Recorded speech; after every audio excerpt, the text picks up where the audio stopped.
Good day everyone, welcome sa ating channel, Uncle Kusgan.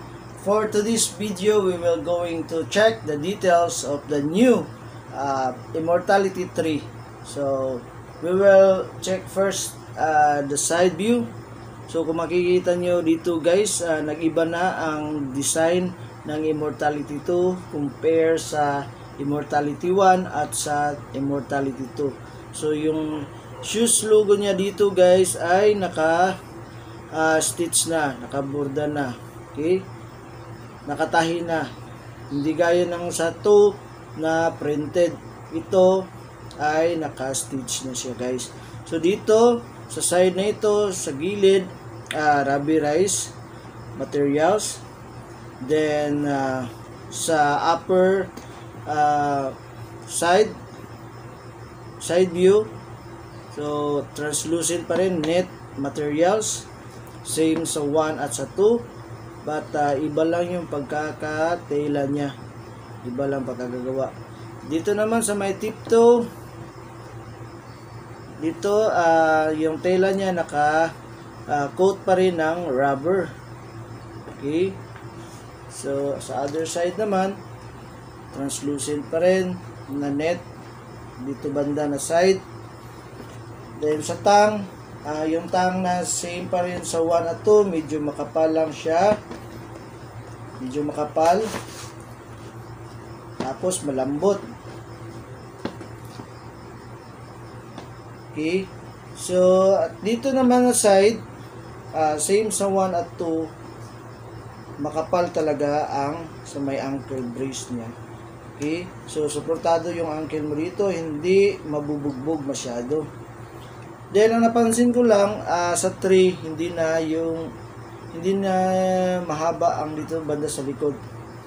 Dahil yung sa 1 at sa 2 patuloy may nakatip lang dito, nakatip. Dito hindi na. Okay? Mapuro lang siya banda dito, guys. Pero same pa rin, umaalon-alon yung design. Okay? Sa ilalim ito 'yon. So halos walang pagkakaiba sa spike details ng 1 at 2 at sa 3. Siguro kung meron man, kaunti lang. Okay. Tapos sa ilalim, yung inner insole niya, same pa rin, manipis. Okay. Pero sa ilalim, makikita nyo tad-tad ng tahi. At napakagaan ng sapatos nito. So, kanina sinubukan ko siyang spike test. Sa 5 to 10 spike test, nasa mga 7 siya. Okay? Pero makapit siya masyado guys. Napakakapit ng sapatos. So, sinubukan ko yung traction niya sa gilid, sa side by side. So, makikita ko ang diin at madali kang makakabalik. Okay?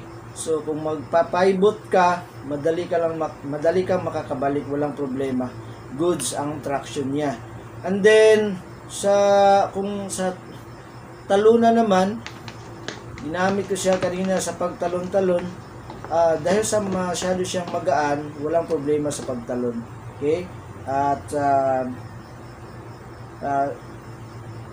yung ankle mo naman dito ay relax. Hindi lang siya gaanong malambot pag nakapa ka na sa floor. Okay? Hindi siya gaanong malambot, hindi siya nababounce dito. So medyo matigas ang bandang dito. So ingat lang sa pagtalon paggamit ito. But so far kung sa takbuhan, goods, napaka-goods nito, traction niya.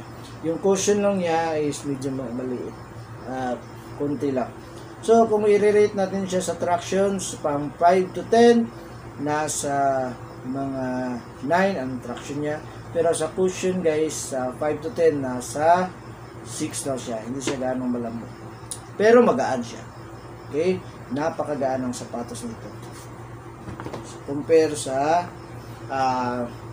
freak na mga shoes ni Giannis. Okay, so yun lang guys ang ating review for today sa ating Immortality 3, sa ating mabilisang pagsiyasat. Kung nagustuhan nyo ang ating review, please like and subscribe our channel, Uncle Kusgan, for more details. Okay? So, yun lang para sa araw na ito at magandang gabi sa inyo.